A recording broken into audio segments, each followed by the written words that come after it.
దేవుని కుమారుడు నువ్వు రక్షించుకో, నన్ను రక్షించుకో అని కానీ నిన్ను నువ్వు రక్షించుకోము, మమ్మల్ని కూడా రక్షించమని చెప్పాను. అయితే రెండవ వారిని గద్దించను, అంటే రెండవ దొంగ ఏదైతే ఉందో వారికి గద్దించి నీవు అదే శిక్షని కలిగి ఉన్నావు కనుక దేవునికి భయపడవు, అంటే దేవుడు అని ఒప్పుకుంటున్నాడు. ఆ రెండవ దొంగ దేవుడు అంటే నేను ఆయన కూడా వాడు ఒప్పుకుంటున్నాడు దేవుడు, అదే నువ్వు మారవా, దేవునికి భయపడవా అని చెప్తున్నాడు. అంటే తన నోటి ఎందు ఒప్పుకున్నాడు ఫస్ట్ పాయింట్. నెక్స్ట్ మనకైతే ఇది న్యాయమే, అంటే పాపములు ఒప్పుకొనాలి, పాపములు ఒప్పుకున్న తర్వాతనే పాప క్షమాపణ మనం దొరుకుతుంది అనమాట. మమ్మల్ని రక్షించ వారిని గద్దించి నీవు అదే శిక్ష కలిగి ఉన్నావు కనుక దేవుని భయపడవా, మనకైతే ఇది న్యాయమే, మనము చేసిన వాటికి తగిన ఫలము పొందుచున్నాము కానీ ఈయన ఏ తప్పిదము చేయలేదని చెప్పాను. సో ఆయన చేసిన పాపాలు ఒప్పుకున్నాడు కాబట్టి దేవుడు ఆయనకు పరదేశాన్ని ఇస్తుంది. సో ఈ రోజుల్లో మారు మనసు పొంది సువార్త ప్రకటిస్తున్నాడు. కొన్ని నిమిషాలు అంటే తను నమ్మిన దాన్ని అది నమ్మవ, దేవునికి భయపడరా అని అంటే సువార్త ప్రకటిస్తున్నాడు దొంగ శిలువ మీద. కొన్ని క్షణాలలో ఆయన సువార్త ప్రకటిస్తున్నాడు. కానీ ఈ రోజుల్లో అంటే బాప్తిజం తీసుకున్న కాకుండా బయటోడు సువార్త చెప్పిన బాప్తిజం. ఎందుకంటే బాప్తిజం తీసుకొని నమ్మన గలీజ్ బుద్ధులు ఆడుతుంటే అరే రిటర్న్ మాట్లాడతారు మీరు బాప్తిజం తీసుకోవాలంటే తీసుకోవాలని చెప్తున్నా అనమాట. ఇప్పుడు ఆ లేడీస్లో కూడా అమ్మని అంత గలీజ్ మాట్లాడుతున్నాం, బాప్తిజం తీసుకున్నావు కదా అమ్మ అని అంటే తీసుకోవాలని చెప్తున్నారు అనమాట. ఇది ఇప్పుడు రివర్స్ అయిన సిస్టమ్.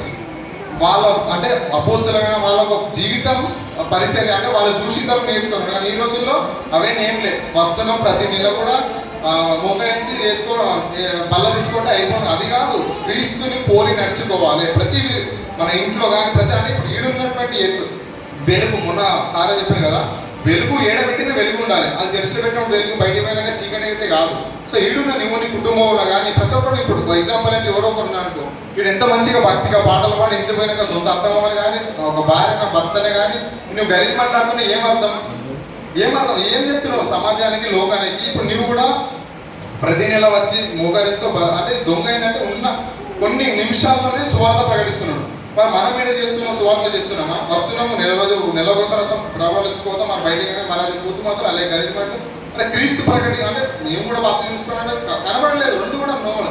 ఇంకోటి ఏంటంటే ఇప్పుడు బాప్తిజం తీసుకున్న వాళ్ళు ఎవరైతే ఉన్నారో వారికి అడ్డంగా బాప్తిజం తీసుకున్న వాళ్ళు ఉన్నారు. ఎట్లా అంటే ఇప్పుడు వాళ్ళకి అదే నార్మల్స్ పొందడం మనం యువగా చెప్తే తీసుకోవడం వాళ్ళు ఏం చేస్తున్నారో మేమేం చేస్తాం ఇట్లా చచ్చిపోదామని మనకి అంటే ఫిక్స్ అయిపోయారు అనమాట. అంటే బాప్తిజం తీసుకున్నా కూడా కలిసి మాట్లాడుతున్నాడు, బాప్తి చేసుకుని ఇంకొకరు చెడు చేయాలని చూస్తున్నాడు. మరి మాకేమో మేము అట్లా ఉంటాం అంటే మొండిగా అనమాట. సో నేను చెప్పేది ఏంటంటే అటువంటి పరిస్థితులు అటువంటి రీతి కలిగి ఎవరైనా ఇంతవరకు జీవిస్తున్నట్టే ఈరోజు మానుకోవాలి. ఎందుకని చెప్తే లేదు నేను ప్రతి నెల వస్తా బాప్తిజం బల్ల తీసుకుంటా మన కలిగి మాట్లాడుకుంటే 2 అంతల శిక్ష విధి కలుగుతుంది. మన ఇంట్లో అభివృద్ధి చెందదు. ప్రతి ఒక్కరు కూడా మన యొక్క జీవితాలు అనేది నాశనానికి పోతాయి అనమాట. సో కాబట్టి ఈ రోజు నుంచి అవును ప్రభా ఇవి మేము తెలిసి చేసినాం, తెలియకుండా ఎవరు లేరు, చిన్నపిల్లలు ఎవరు లేరు, ప్రతి ఒక్కరు కూడా తెలిసి కలిగి మాట్లాడరాదు. నేను యేసుక్రీస్తులో నేను నిలబడి ప్రకటిస్తున్నానంటే నన్ను చూసి ఇద్దరు అంటే ఎవరు అబ్జర్వ్ చేస్తారు లోకం మాత్రము ఎవరైతే క్రీస్తుని వెంబడిస్తున్నారో వారికి మాత్రం పక్కా అబ్జర్వ్ చేస్తుంది. వాళ్ళు కూర్చోవడం కానీ నిలవడం కానీ వాళ్ళు ఆడే మాటలు ప్రతి ఒక్కరు కూడా అబ్జర్వ్ చేస్తారు. కాబట్టి బాప్తిజం తీసుకున్న ప్రతి ఒక్కరు కూడా పురుషులు కావచ్చు స్త్రీలు కావచ్చు మీ యొక్క జీవితాలు కట్టుకోండి క్రీస్తుకు మాదిరికరంగా మనం ఉండి ఇంకా ఎందరైతే మారమర్చలేని పరిస్థితులు మన సంఘంలో వేరే సంఘాలు విడిచిపెట్టి మన ప్రజలు మన సంఘంలో ఇంకెందరైతే ఉన్నారు మన ఇంట్లో కానీ ప్రతి ఒక్కరు కూడా అంటే మన ఒక సత్క్రియలు బట్టి వాళ్ళు మారాలి.